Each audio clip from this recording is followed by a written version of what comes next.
sure that that's going. Yes, we are recording. Excellent. Excellent. Okay. So I want to welcome everybody to this NPPO webinar. And tonight, this is an encore presentation with Lori Brown, who's going to be talking to you about law and order for nurse practitioners. And a little bit about me, for those of you that are new, I'm Barbara Phillips. My blog is npbusiness.org. We teach about business for nurse practitioners that want to be entrepreneurs and those really that are still employed and still need to understand about the business of healthcare. So that's primarily what we do. My claim to fame, I guess, is teaching people how to actually open businesses and practices. Now, let me introduce Lori to you. Lori is a nurse who is also an attorney. So she's one of those people that we all want to get answers from about what's going on in our practices, how do we protect ourselves, and that's exactly what she's going to talk about tonight. So Lori, I'm going to go ahead and stop my video and let you share your screen, and it looks like it's up there, and let you take it away. Perfect. Thank you. Thank you, Barbara, so much for having me. And you don't get to do do-overs very often. So actually, I added one little new thing for you guys if we can make this work. So anyways, I'm going to share as much information I can in the time that we have tonight. And if you want more additional information from me, I will share some opportunities with you as we get further along. So now Barbara, I'm having trouble controlling advancing my slides here. Let me see. You should have everything. Oh, let's try this. No? Oh, here we go. Okay. There you go. Got it. All right. So I know this was a long time ago, 10 years ago, 688 nurse practitioners were disciplined before the nursing boards just 10 years ago. And if you think about that, that's probably about 600 or 700 times the number of people on this webinar tonight. And that's just in 1 year. And now think about how many additional nurse practitioners have joined the workforce in the last 10 years. A lot of them. So I know that this number is much higher. And 3,980 nurse practitioners were reported to the National Practitioner Data Bank between 2005 to 2015. Again, that's a 10-year period, but I think that claims against nurse practitioners are growing with our healthcare the way it is today. And these nurse practitioners get reported to the data bank from both license matters as well as medical malpractice matters. And I would say medical malpractice is primarily the route. And then also, many of you have small businesses, and legal mistakes can be very dangerous to a small business. And a recent article in Forbes magazine showed that small businesses pay $20,000 a year on average on lawsuits every year. And I just think this is crazy. So in tonight's webinar, I'd like to teach you a system to protect your license from medical malpractice so you're not one of the almost 4,000 people reported to the data bank. A system to help you protect your license from board discipline so you're not one of the almost 700 nurses before the board, nurse practitioners, and also to help you protect your nurse practitioner business from legal issues, again, saving you the $20,000 a year on lawsuits. Sound good? So let me first tell you a little bit about myself. That is my daughter, Jillian. She was 10 in this picture. And I'm showing it to you because when I was 10 years old, I was at overnight camp riding a horse, and I fell off the horse and hit my head. And my head was killing me. And when I came to, I opened my eyes, and there was a nurse. She had the sun behind her, and she just looked like this angel. And she scooped me up and put me in her car and took me to the hospital. And once I started feeling better, I asked the nurse the whole way there and back, what it was like to be a nurse and how did she like taking care of the kids. I didn't ask her why she was wearing all white at camp, but oh well. And that day I made a decision. I made a decision to be a nurse. And I know, how many of you have had similar stories where somebody inspired you when you were young to be a nurse? Probably a lot of you. So I finally graduated and got my white cap. Yes, that's me. Dates me a little bit, but I was so excited and so proud. And I graduated from Indiana University, and I moved over across the country to the university to Los Angeles, and had 7 jobs, 7 interviews, 7 jobs, and that was the back in the day. It's unfortunately not like that now, but I think it's coming again. And I chose this hospital. And I don't know if this looks familiar to any of you, but this was in a TV show trailer in the very beginning of the show. And that show was Marcus Welby, MD. And I'm thinking, if they have doctors like Marcus Welby, who was like this sweet old doctor who would make house calls and just like make everybody feel better, this would be a great hospital to work in. You can tell my sense of reality at the time. And then I thought, well, gosh, if they had these young doctors like Dr. Kiley, who was Dr. Welby's associate, wow, this would be a great place to work. Well, I was very disillusioned very quickly because in 2 weeks, about my second week of work, a patient coded, and I didn't know. I'm sorry, I don't know what's going on with these slides. Okay, a patient coded, and one of the nurses asked me, and I was thankful it wasn't my patient. And one of the nurses said, "Will you please go to Central Supply and pick up a Gomco suction?" So back in those days, a suction didn't come out of the wall like it did these days. It's on wheels and look like this. And Central Supply would house all of the equipment, and we'd have to go down and pick it up. So I called Central Supply, and I said, "We have a man coding. We're trying to save his life. I'm helping watch all the other patients and my patients. And I was wondering, can you bring this life-saving equipment?" And you know what they said? "We don't deliver." And I was just shocked. I couldn't believe Central Supply wasn't bringing me this life-saving equipment. And I pleaded with the person on the other end of the phone, "Please, this man is dying. We're resuscitating him. Can't somebody bring me this equipment?" And they said, "No, we don't deliver." So the next day, my unit manager said, "Lori, I need to talk to you." And I'm thinking, what does she need to talk to me about? Nothing happened. And she said, "Lori, I need to write you up for the way you treated the person from Central Supply the other day." And I'm thinking, oh my God, I'm just asked her to help me get some life-saving equipment. But I didn't say anything. And I just felt so alone and unsupported, and like I had nobody to turn to. And that was the first time that I really felt something isn't right in nursing. Why are nurses allowed to, or required to leave the floor to get equipment to help people? Why nurses are at that time were the highest paid professionals in the hospital? Why wouldn't they have somebody else support us and do non-nursing activities so that the nurses can stay on the floors and take care of the patients? And so I formed an organization called Empowered Nurses. And Empowered Nurses is designed to teach people how to speak their mind, stand in their power, and be a change agent to improve patient care. And I also decided at that time I was going to go back to school. So I went to UCLA and got my master's degree, a double master's in nursing administration and a clinical nurse specialist in med-surg. So I'm also an advanced practice nurse.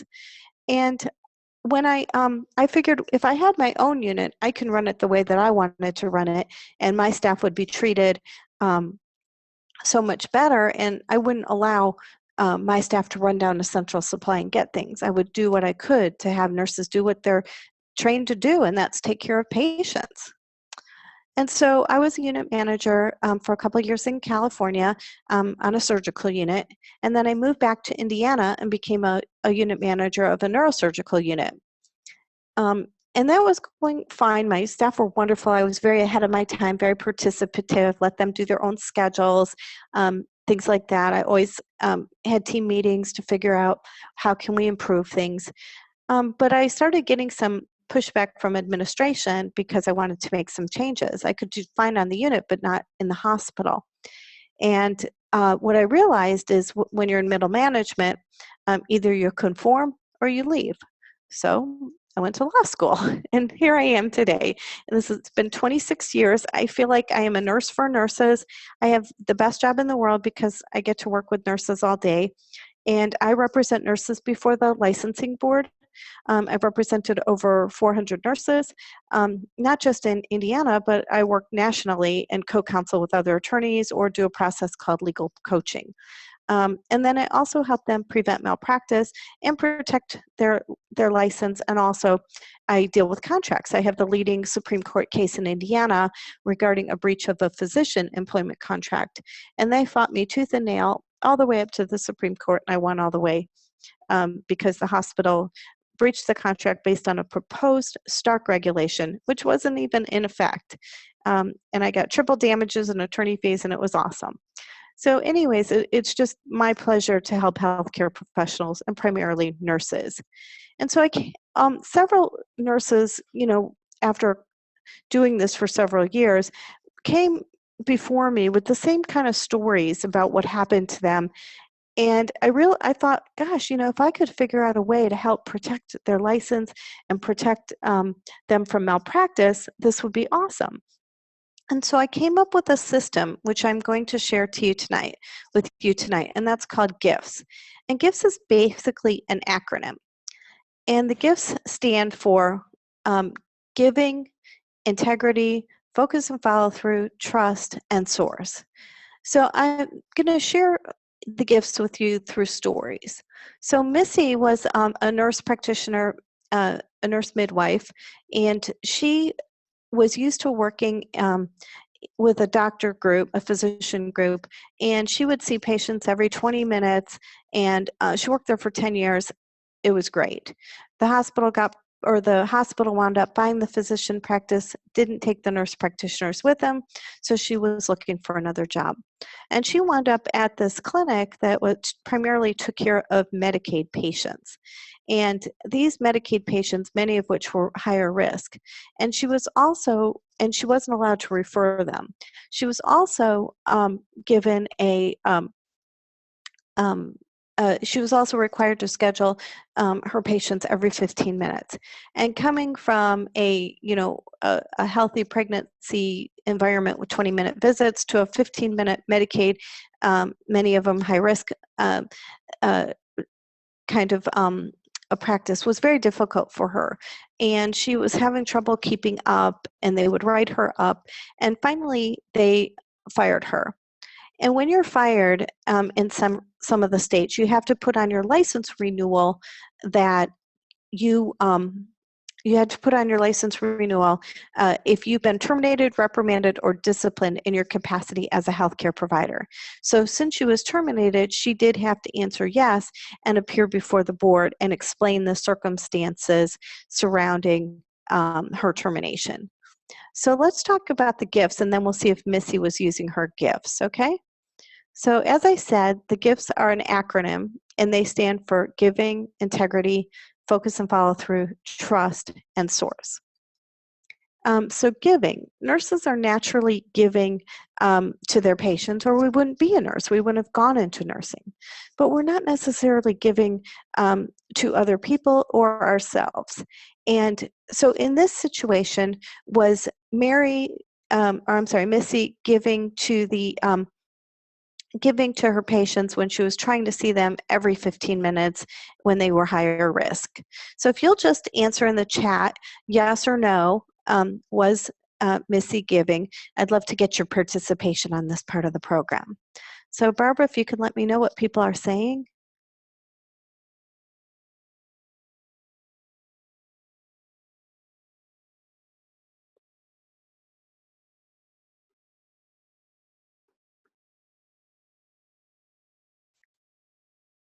I don't know if Barbara can talk. I'm so sorry. I am Okay. talking, but I was muted. I'm Okay. sorry. So for those of you that aren't sure where your Q&A box is, just hover over your screen and you should see it pop up. And right now we have a no and a yes, and maybe probably didn't hear the details on her demeanor with patients. No, no, yes. So we're kind of all over. Okay. Well, so basically, Missy was not giving to her patients because she had trouble complying with the 15-minute requirement. So she wasn't using the G in the giving. So you'll catch on more as we go along. I stands for integrity. And integrity is doing what's in line with what matters to you, and also being honest in your documentation, on your license renewals, on your job applications, things like that. So was Missy in integrity when she continued to see patients rushing through patient visits every 15 minutes and not saying anything about it? So just answer yes or no in the chat. The question was Missy giving, or Yes, in integrity, sorry. it looks like no, no, no. Okay, and that's No. correct. She was not in integrity, so she wasn't using her gifts. Okay, F stands for focus and follow through.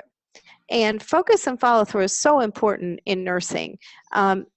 You have to take a whatever it takes, a no excuses approach. So now with focus and follow through, that's why JCO requires us to make sure pain medication they respond in 30 minutes. And that's why when you see a patient, they require you to evaluate and make sure that the patient responded to the recommendations you gave at the last visit. So I want to just play a little bit here and see if you guys are focused and follow through, okay?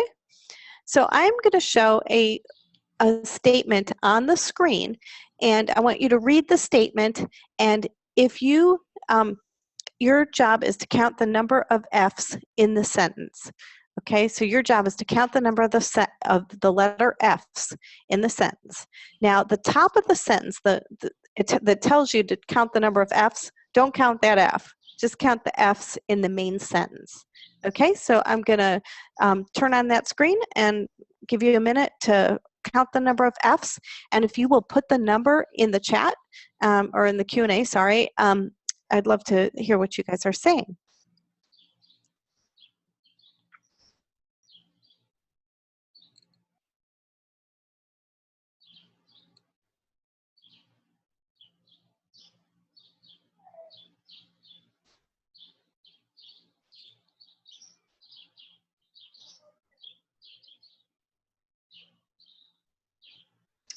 Okay, so we have 2, 3, 6, 4, 2, 6, 4, 5, 3,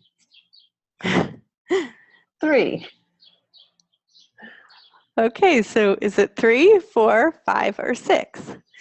Well, and that's what's so interesting about it. Our brain there's actually 6 of them, and our brain sees the of, and there's 3 ofs in this sentence. Our brain processed the F as a V. So to us, when we're reading the sentence, it's of, so we don't see the F. But you can see how easy it is to be distracted with something or not concentrate on something and not catch the F's. And when your patient has a subtle symptom like an F, it's really important to be able to catch the subtle symptoms of the F's when you're taking care of them, and be focused and follow through. Our brain actually goes on autopilot. So it's like if you're driving, how many of you have been driving home and you missed your street or you missed your exit? I'm sure I'm not the only one. And that's because when we're driving, we're on autopilot, but our mind is thinking about something else. So you've got to be really focused and present in the moment to be focused and follow through. So let's try this again. I'm going to show you another sentence, and I just want you to read the sentence, okay?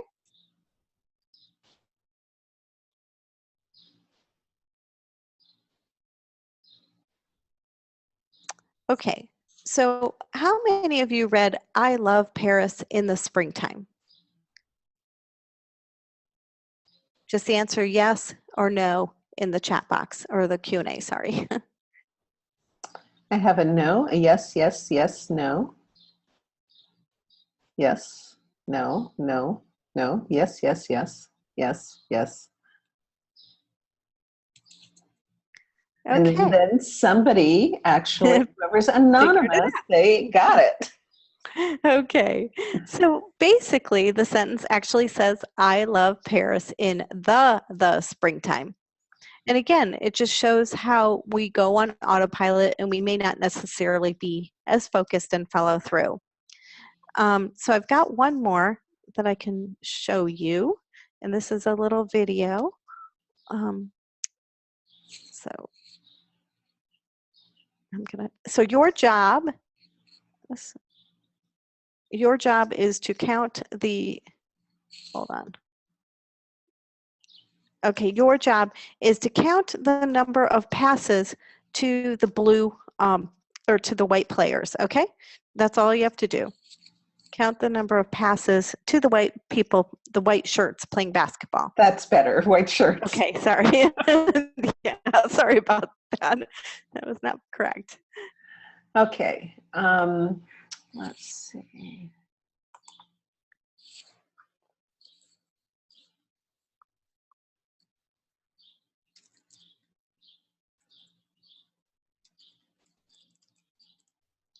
Okay, so in the chat, how many passes did you count? Oops, I told you already. All right, so, but did you see the gorilla? Yes or no? Did you see the gorilla? Now you see him. You see him? Right there? How many of you missed the gorilla? You guys can put that in there. Yep, I know. I missed him too when I did this the first time. Oops, gotta play from the start here. Okay. So again, you can see how easy it is to get distracted. I've totally missed him too. But again, that's important to show you what about being focused and follow through and how easy it is to be distracted. So when was Missy being focused and following through when she recognized a problem with the she recognized a problem with her practice, that it was 15 minutes, it was really hard for her, she was being slow with things, and she didn't do anything about it. How many of you say yes? How many say no? Just put that in the Q&A.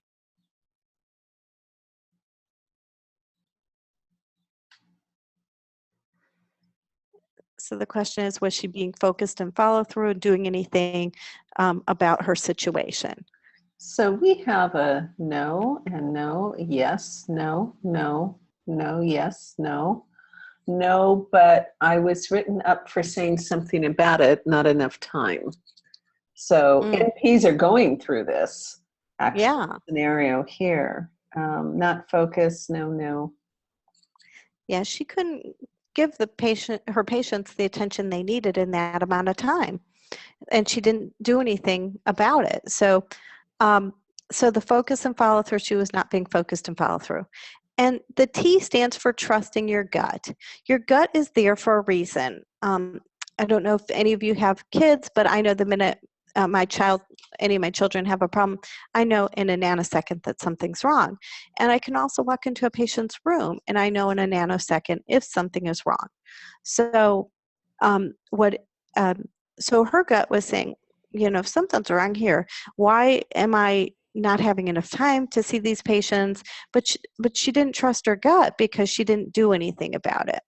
And she waited until she got fired. And my motto is, you can always get another job. You can't get another license. So fortunately for Missy, she did go before the board and they did renew her license. So she was very lucky. And S stands for source. You are the source of whatever happens in your life and in your practice. Now, that's not saying you're at fault or blame for anything that isn't going right, but by saying this is that this is happening for a reason. What can I do about it? By being the source, you at least have the power to do something about it. So how many of you say that Missy was being the source of what happened in her practice? Yes or no? Does that make sense? Just type it in the Q&A. So we have yes. Laura is saying, I feel that we are being made to ration our care. No. Mm-hmm. Which I have to agree with. Yes, Yeah. no, no. Okay, so actually Missy was not the source, because using her gifts, she should have gone to her supervisor and said, I'm having a problem. I'm hoping you can help me out. So you want to be giving to the supervisor. And by coming in and just saying, I don't have enough time and enough staff, you're going to have to do more, that isn't going to get her anywhere.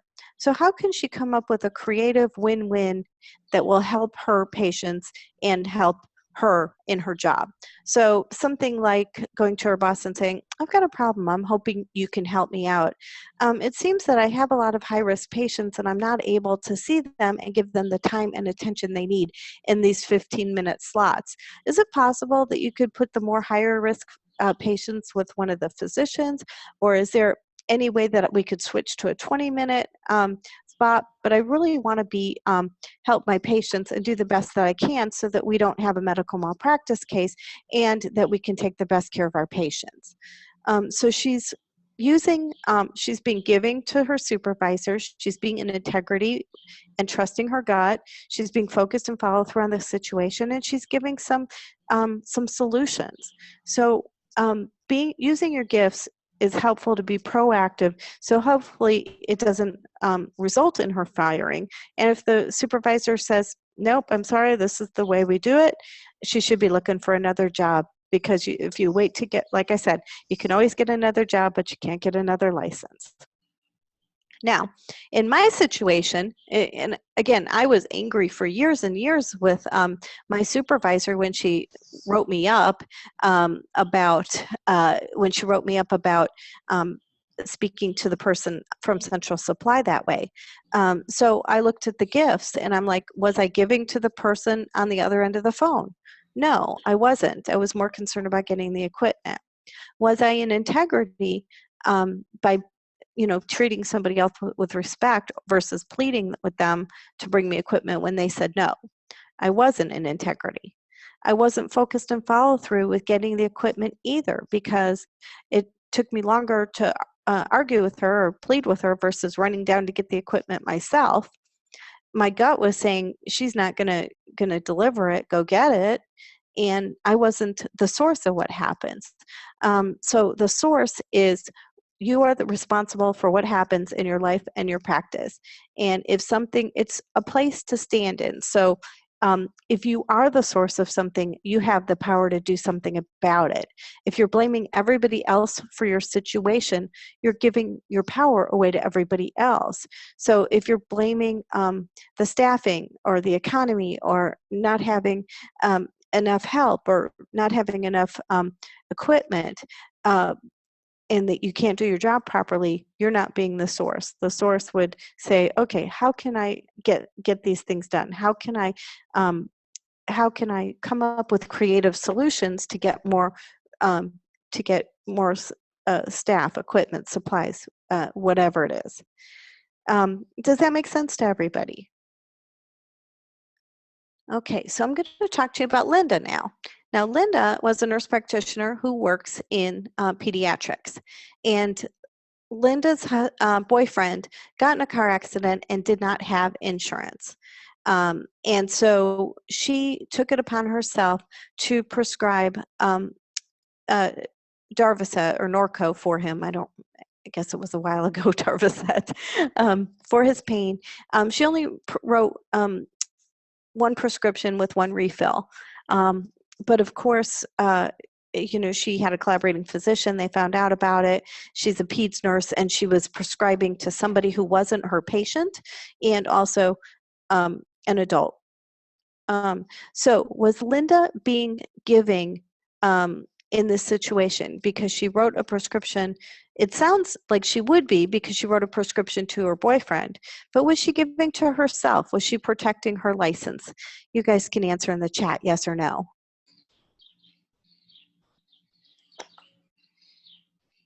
And everybody's getting this correct. Yay, okay, yeah, it takes a little bit to learn the gifts, but once you get them, it's awesome. Yeah. Okay, so was Linda in integrity in prescribing for her boyfriend? Yes or no? Put your answers in the chat. No again. Okay, and was she focused and follow through to make sure that he got the care that he needed? Nope. Okay, and was she trusting her gut when her gut was screaming at her, you can't write a prescription for him? Okay. 100% no. Okay, awesome. You guys are so smart. You're getting this. This is great. Actually, nurse practitioners are usually my best group when I give this presentation, so I'm not surprised. And then was she being the source of what happened? Well,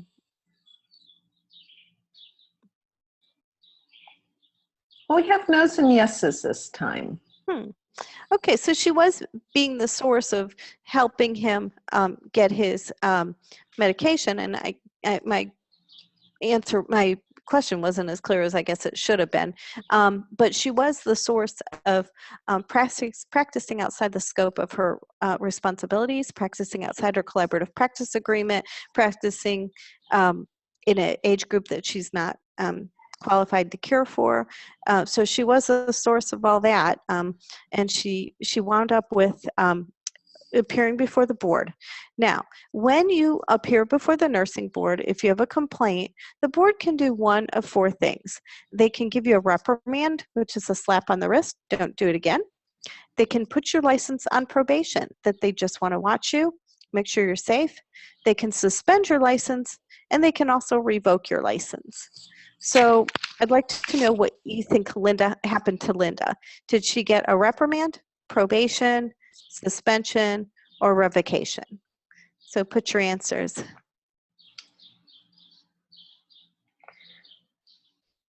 Okay, so revoke, probation most likely, reprimand,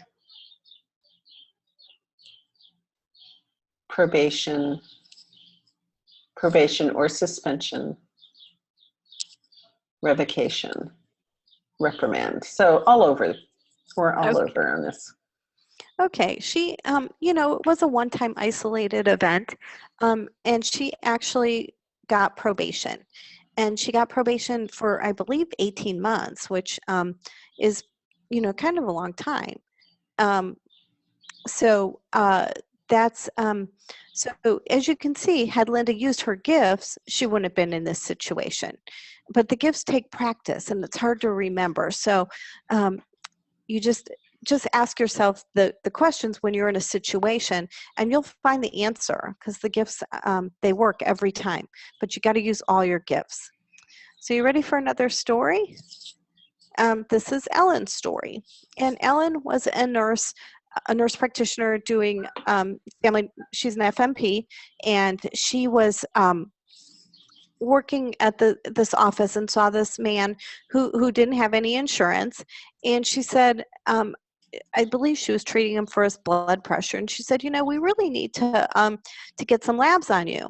And he said, no, I don't have insurance. And she said, well, she said, okay, well, and she prescribed the blood pressure medication, and she continued to see him and treat him, and he kept refusing the labs.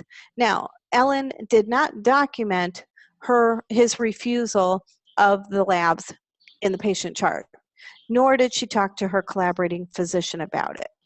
And this man wound up in diabetic ketoacidosis in the hospital, and filed a claim against her. And evidently, she had some other health.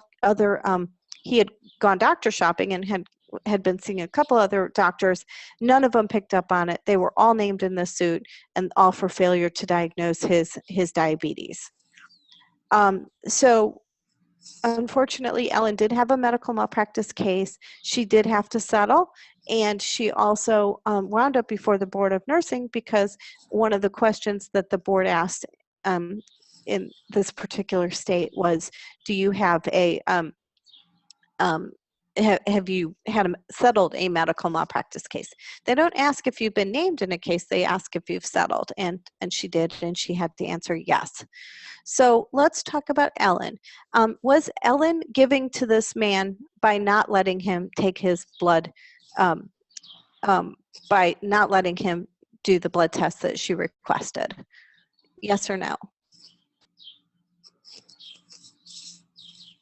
Of course not. No, no, no.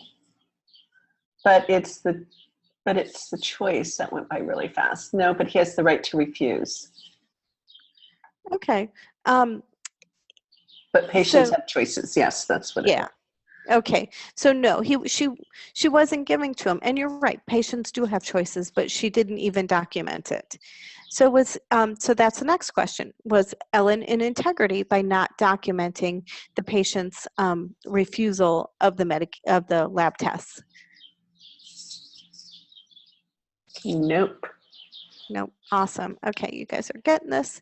And then was she focused and follow through to make sure she had a full clinical picture of this man's condition? Of course not. No, no, no, no, no, no, no. You guys are great. I love this. Okay. And was she trusting her gut by not letting him get the lab tests? Same answer. No. No, she was not. Awesome. And was she the source of not letting him get the lab work, of him not getting the lab work?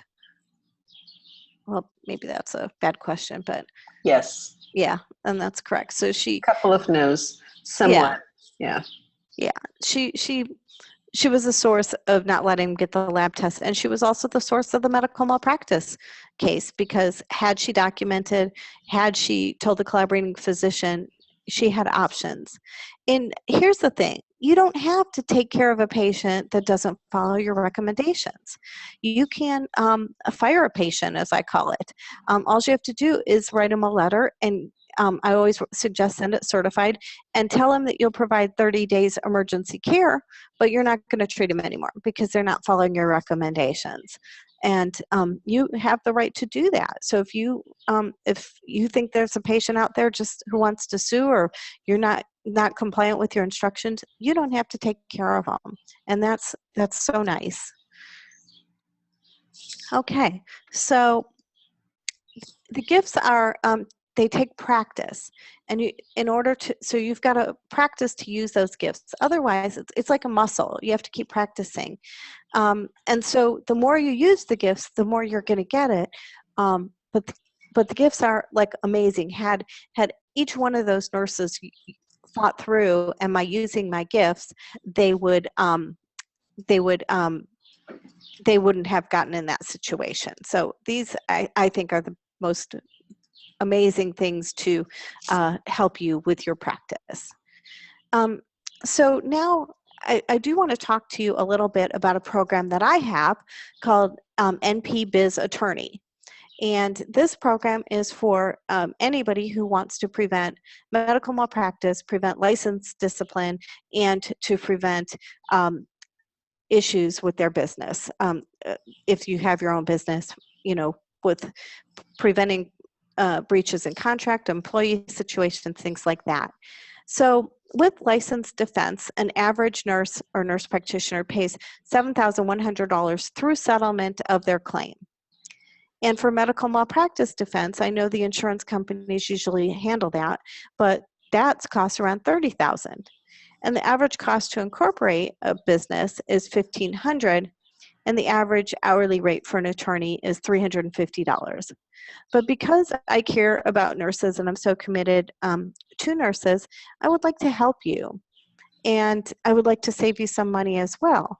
So what I've come up with is a program which I call NP Biz Attorney.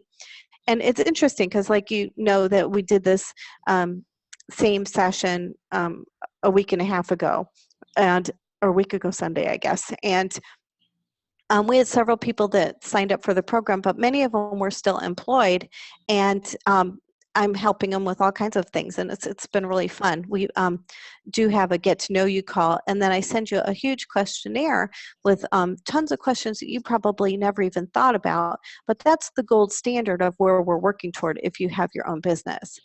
And so what this program allows you to do is it gives you 8 points of contact with me every year, either by phone, Skype, or FaceTime. You can ask questions on how to set up your business, any questions on how to protect your license. You know those times that you have that problem and you don't know who to call? You can pick up the phone and call me because I'm a nurse as well as an attorney, and I understand what you're going through. And you don't have to worry about paying a large amount of attorney fees because I've broken it down into really simple monthly payments. I can also help you understand and negotiate contracts, avoid medical malpractice. If you do have your own practice, I can help you with employee issues. And if you don't have your own practice, I can help you with employer issues. And if you have more extensive issues, you're going to also get discounted pricing. So if you want to check it out, it's under npbizattorney.com.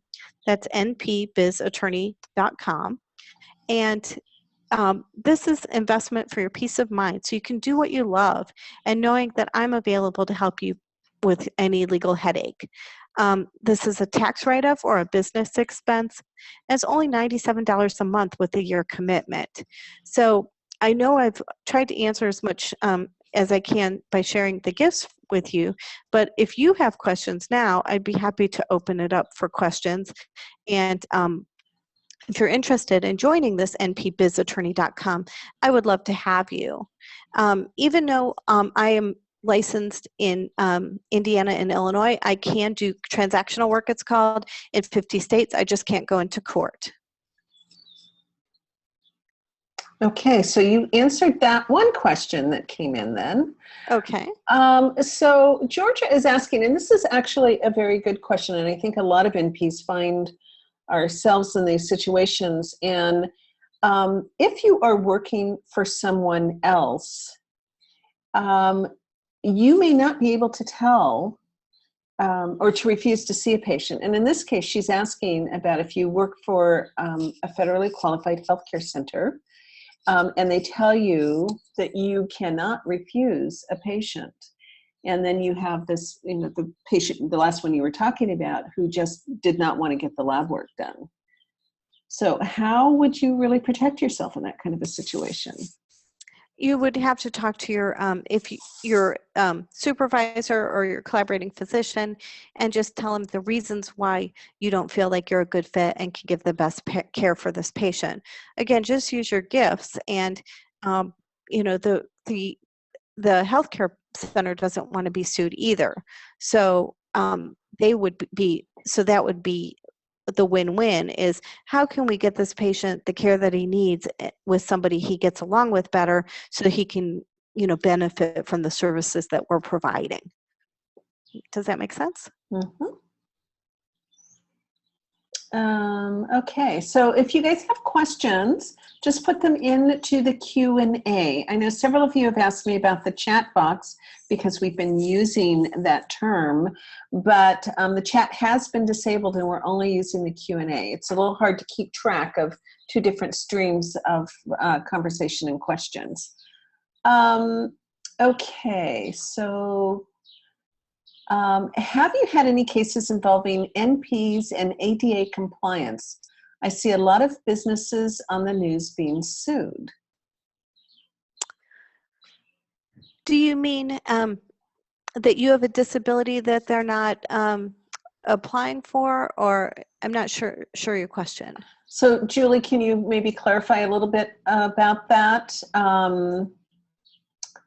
I kind of think that maybe whether they have ADA compliant facilities or, you know, they're they're accessible to people with disabilities. But I'll Oh, let her clarify that. And okay. I'll get to the next question. Andrea is asking, I am contracted through an agency doing house call assessments, no benefits at this time. My husband covers me with medical, but I would love to open my own house call business. Okay. Well, Andrea, that is something we can definitely help you with.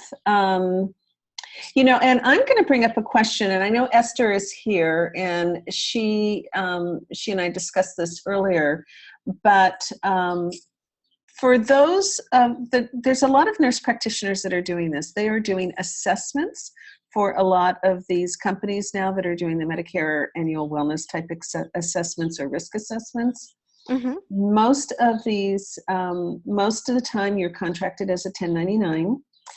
And what apparently is happening is that these companies are saying that only because you are doing physicals and nothing else, you do not need malpractice and you do not need a collaborating physician. And so my answer to this is no, no, no, no, no. That's totally untrue. What do you say about this? So I would say if it depends on what state you're in and what the collaborative practice rules are, but you can practice in Indiana without a collaborating physician if you don't prescribe. Right, we're not talking However, prescribing. See, okay. because in some states it's even delegated if you do any kind of diagnosis. And so this is where I'm coming from, is when we do an assessment, there is some kind of assessment. You come up to some kind of a conclusion, whether you want to call it a medical diagnosis or not. And so if you find a new problem in a patient, then who's going to be responsible if it's followed up on or not? I myself would not practice if I was in a state, and I am in a state that requires collaboration, regardless if I'm prescribing, I would still in that situation want, first of all, malpractice, and I'd have to buy it myself because I'm a 1099. So remember, you guys, if you are independent contractors, they cannot provide malpractice for you. You have to do that on your own. But also, I would want my bottom covered, you know? Exactly. And I would recommend malpractice insurance no matter what. Right. Because, and in fact, some malpractice insurance cover disciplinary defense. So if you are called before the licensing board, at least you'll get some coverage for that as well. So I would definitely carry malpractice insurance. Now, I did have a medical malpractice case where a woman went to had a DOT exam to get her CDL to drive a truck, I believe, and she had high blood pressure, and they didn't do anything about it, and the suit was against them because she wound up with renal failure. So I agree with you, Barbara, that you do need. If you do find any problem, you've got to make sure that the referral is documented. Right, right. Yeah, I just don't think we can be too careful these days. Okay, is it legal for an employer to hold your payroll if he can't bill or is behind with billing? Absolutely not. Absolutely not. In fact, the case that I went to the Supreme Court on a physician breach of contract was we brought it under the Wage and Labor Act, which says that if they don't pay you, then you can get triple damages and attorney fees. So all the money they owed him was actually tripled, and they got attorney fees. So I would highly recommend that you look at your state and see if they have one of those laws. And in fact, somebody in the NP Biz Attorney program is having that same issue, and that's what I've recommended for that person as well, to go to your Department of Labor and file a claim and see if they have a statute that provides for the triple damages and attorney fees. But you have the right to get paid. It's not your problem if they don't get paid. You have the right to get paid. Right, right. Okay. Naomi is asking me if I posted the replay from Sunday. So yes, and I sent out an email with the link to everybody who had registered. They have the link to the replay. So if that's an issue, Naomi, just send me an email and let me know. And Tamula, hi Tamula. Tort law regarding practice insurance. My practice insurance keeps going up. My NPs are contractors. As owner, my NP insurance comes out of business. My other NP has insurance, but the insurance is stating that we should carry additional insurance for my contractors that are seen as part-time. So there's two types of malpractice insurance you can get. There's malpractice insurance that covers the business, and there's malpractice insurance that covers you individually. So if, for example, you have a patient that wants to sue you because of something your staff did, then then the whole practice is covered as well. So I would definitely have the whole practice covered. Okay. So going back to the one about the ADA and lawsuits, it is for having ADA compliant facilities. So let me go back here and find that original question. Have you had any cases involving NPs and ADA compliance? So are there businesses, if their businesses are not ADA compliant? I have not seen anything like that. I have not, so that's just outside of my experience. Okay. So, well, what are your thoughts on opening a pain management practice given the opioids dilemma? I think the next biggest thing in pain management is going to be centers that do non-narcotic pain management. And I think that doing more holistic stuff to relieve pain. I think that's going to be a big thing coming up.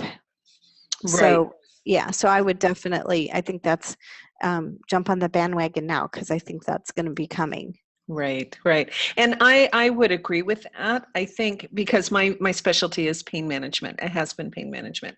And I did have a pain management clinic. And I think what we're going to do is we're going to see actually lawsuits from patients who may, and their families. There's people who are overdosing, so there's certainly wrongful death suits that I've seen. I've heard of patients suing their providers because they have gotten addicted to these medications. So I would say definitely, and Latara, I would be happy to talk to you about pain clinics, since that's what I've been doing. But I also am doing a non-medication-based pain practice now. So Rita, hi Rita. If you are following through with a patient whom you have recommended transferring care to another provider, but the patient is not responding to phone messages or letters, what would you recommend? Was unable to get authorization of disclosure for a new provider at last visit because the patient had not chosen a new provider. I would suggest sending a certified letter, because then you always have that in your file to show that you've tried to contact them to transfer their care. So, and that's what was always recommended to me whenever I was discharging a patient from my practice, was to send a certified letter and to make sure we maintained a copy of that in their record.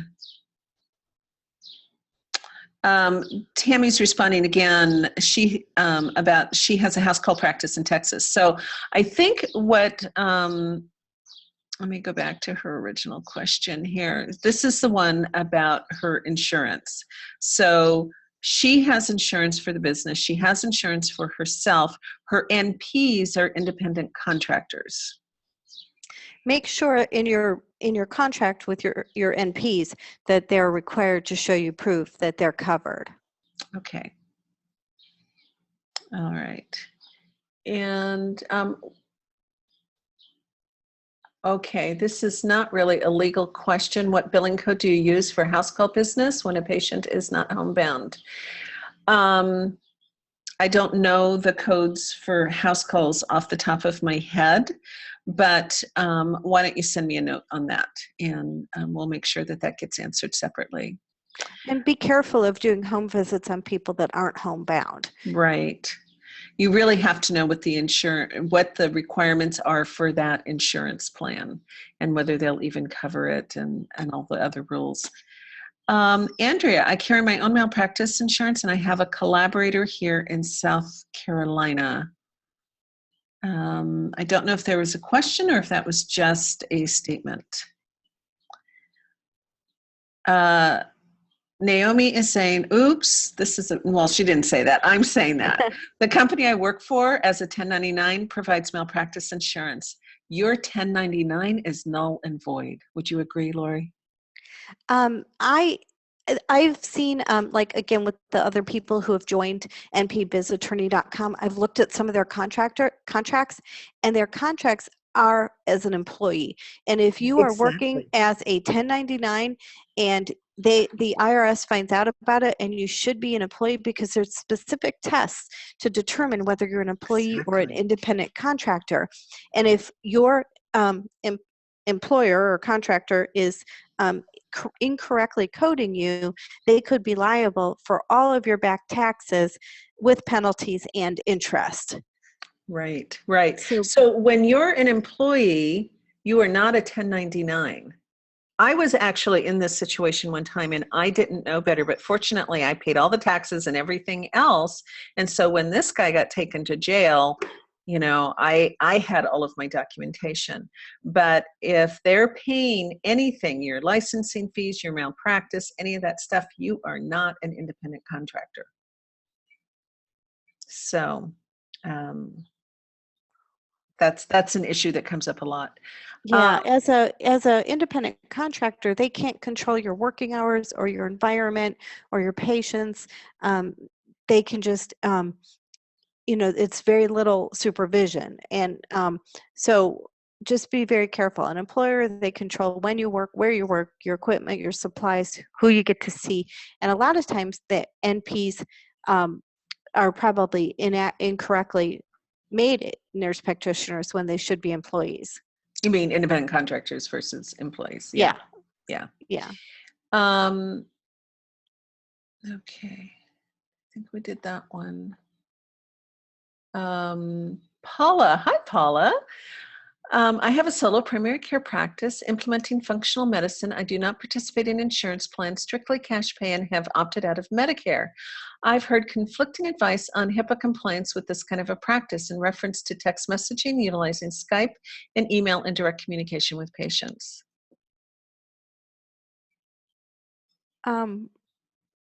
So I can answer that if you. Yeah, I think there are specific HIPAA compliant Skype programs out there that's not Skype, but they're encoded, and I would recommend that you use that. And in terms of email, again, I'd make sure you have a secure server to email people and get their permission. Yeah. So Paula, even if you're a cash practice, you are still an eligible provider under HIPAA. So you have to follow all the rules still with HIPAA. HIPAA has nothing to do whether you're taking cash or insurance. And in terms of like for telemedicine, video chatting and stuff like that, Doxy, DOXY.me, M-E, is a free HIPAA compliant platform. I'm using it actually in my practice, and it works really well. So definitely you make sure that you're using all your portals for email and that sort of thing so that you remain secure. I have a similar question. Do I need to include designated MD who is listed on the nurse protocol agreement, a backup MD, if collaborator cannot be reached?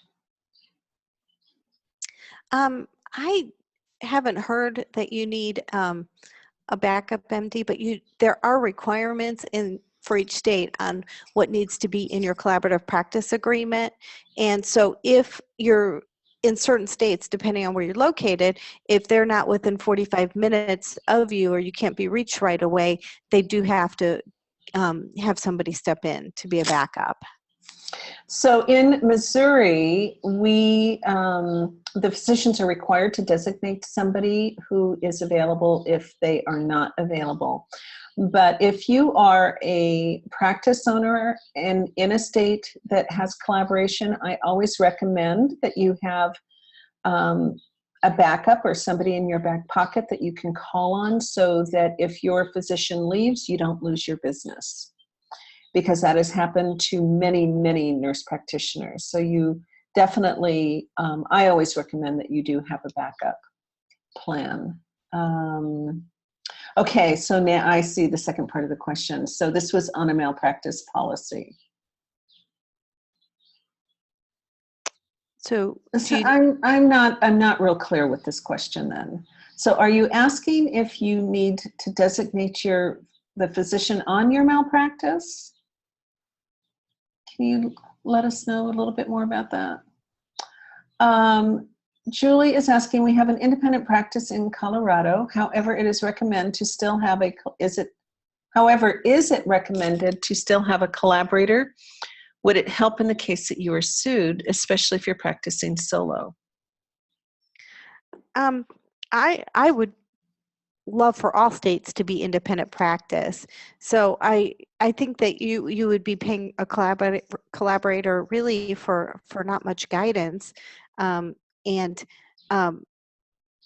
do know that they name collaborators in the suit, but I'm not sure how it would help you.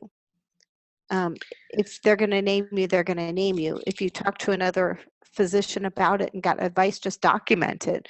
Discuss this matter with Dr. So-and-so. But if they don't have a physician-patient relationship, then they can't be sued.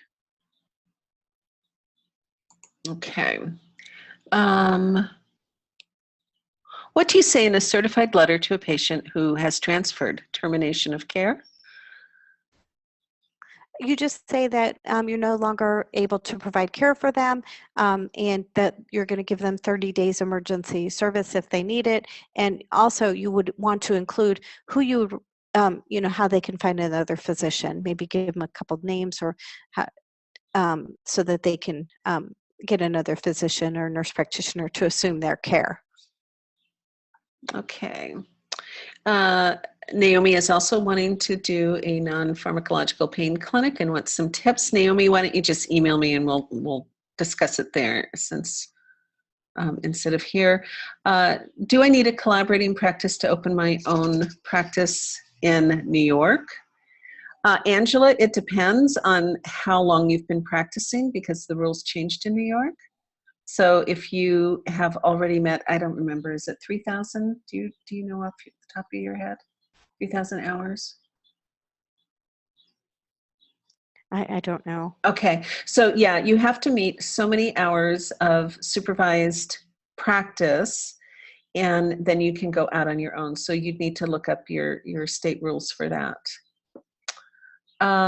Stephanie, hi. I have a wellness clinic that covers locum tenens coverage, does not cover my 1099 NPs that fill in.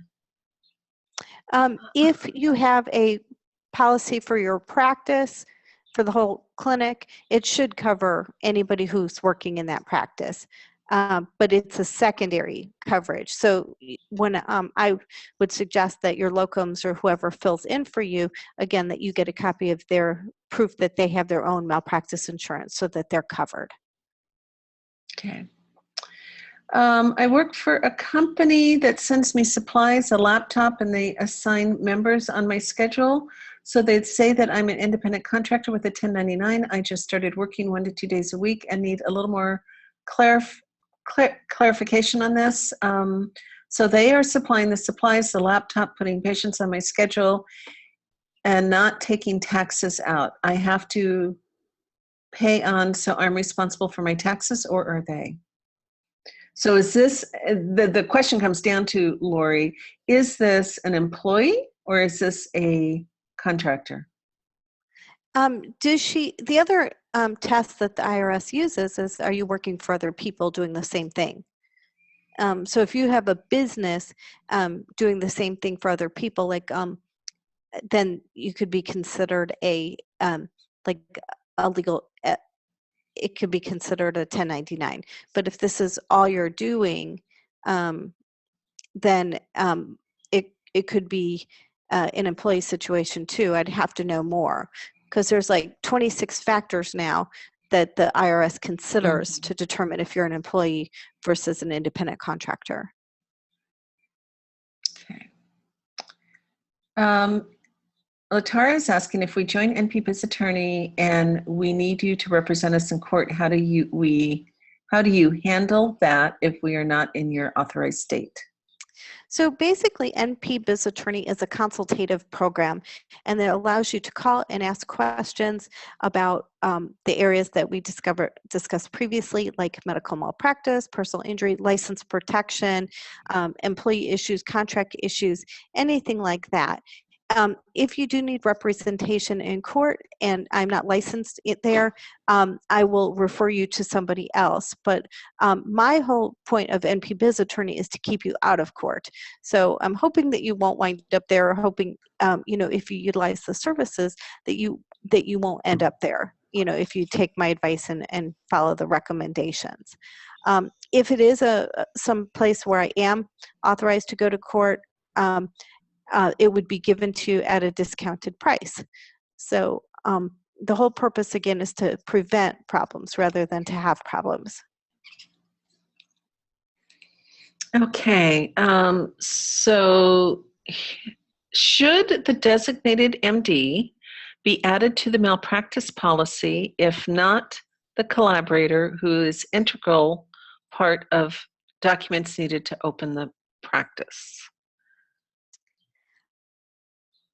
So if you are working on your own and have a collaborator who's not in your own practice with you, they do not have to be part of your malpractice insurance.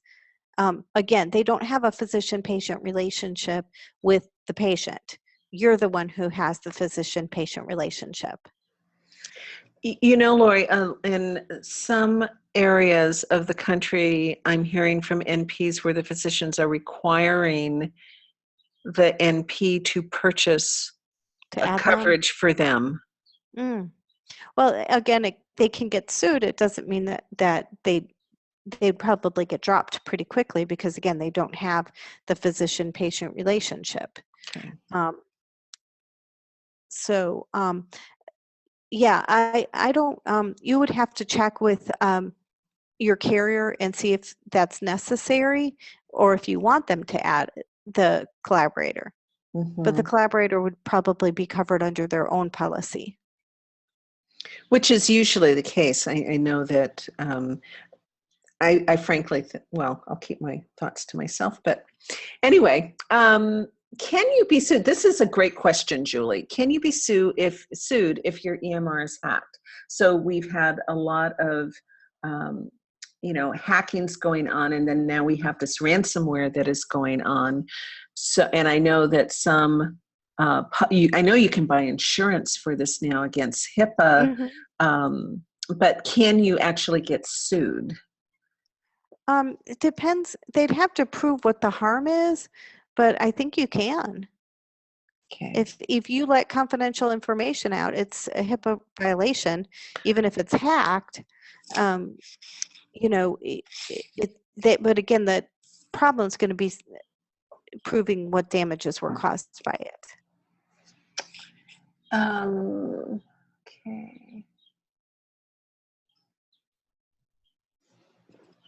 Okay, so Denise is, we're still on the malpractice. So my collaborator is on malpractice for the business, but the designate MD wants to be added. I guess I'm not clear really who these two people are. And I don't know what state you're in.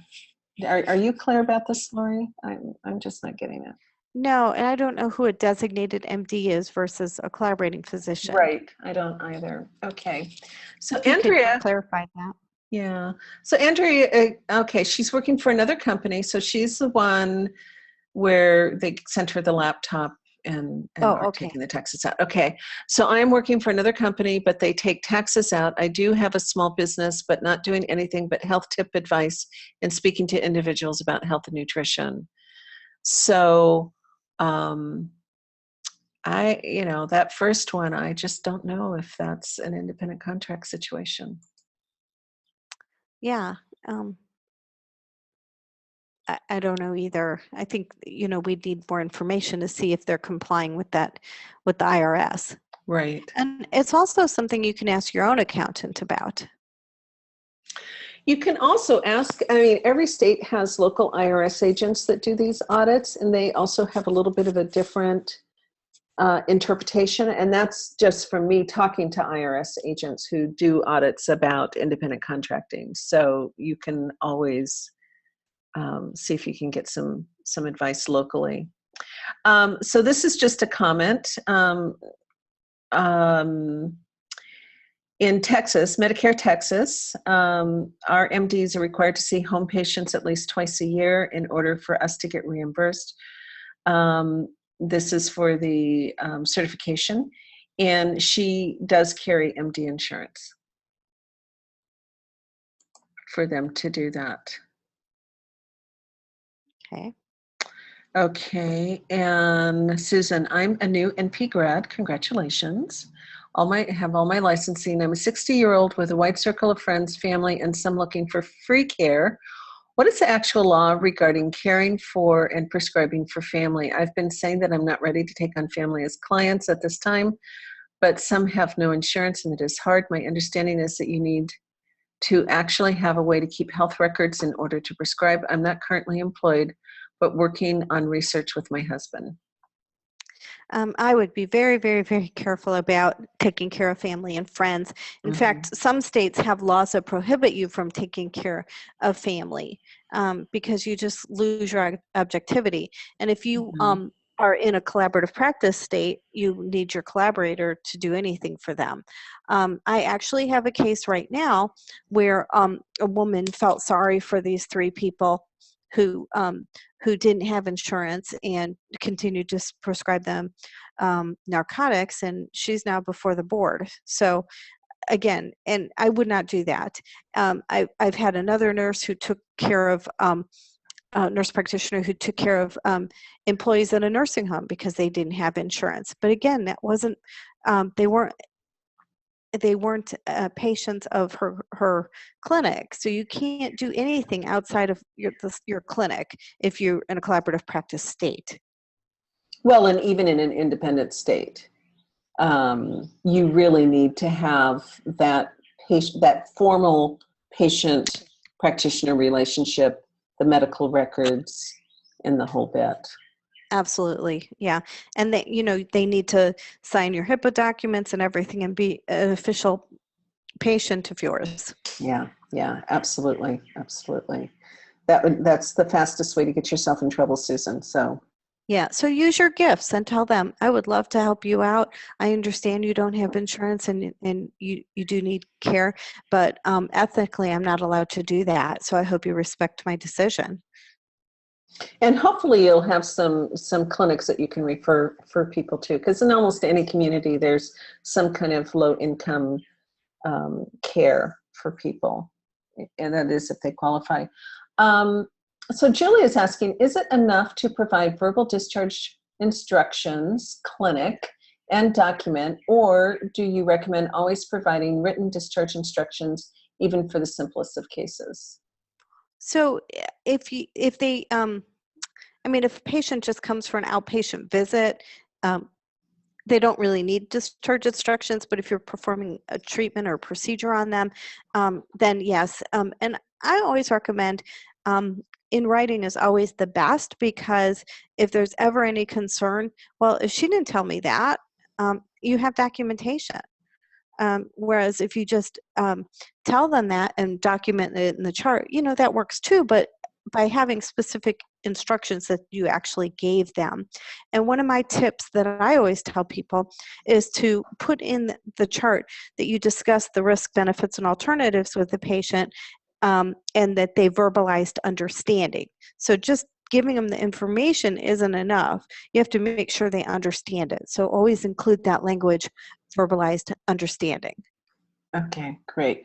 And then Denise is just clarifying, and this is perfect. So in Georgia, the board requires protocols, and the physician has to be listed, but they also want a backup, and that's what they're calling the designated. So it's just a backup collaborator. Oh, okay. Okay. And so was the question about, do they need to be on the malpractice insurance, or? Yes. Okay. I'm just going back up there. You know, Yes. again,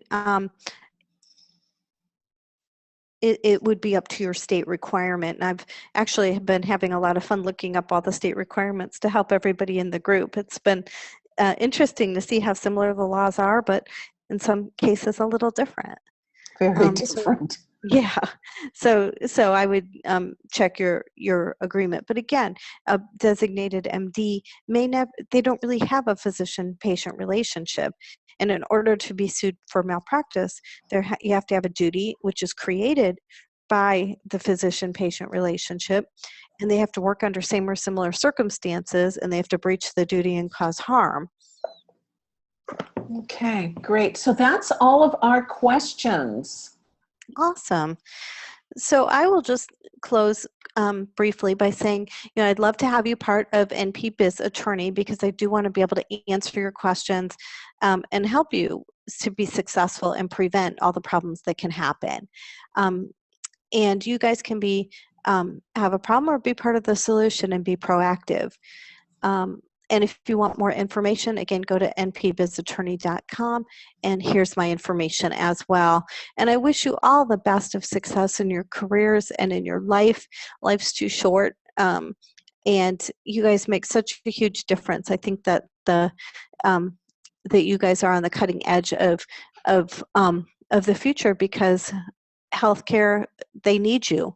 And I'm hoping that all states become independent practice, because studies show you guys give way better care than the physicians. So thank you so much for attending. It's been my honor. Thank you so much, Lori. This is great. And I don't think there's any shortage of questions for any of us when it comes to legal things, because I think nurse practitioners and nurses in general, we're pretty conscientious about what we're doing, and we always want to be doing the right thing. So thank you, everyone who came. I will let everybody know when the replay gets up. It should be tomorrow. And you know where Lori is if you need her. So great. So good night, everyone, and have a good night. Thanks, everybody. Bye. And thank you, Lori. Bye-bye. Bye.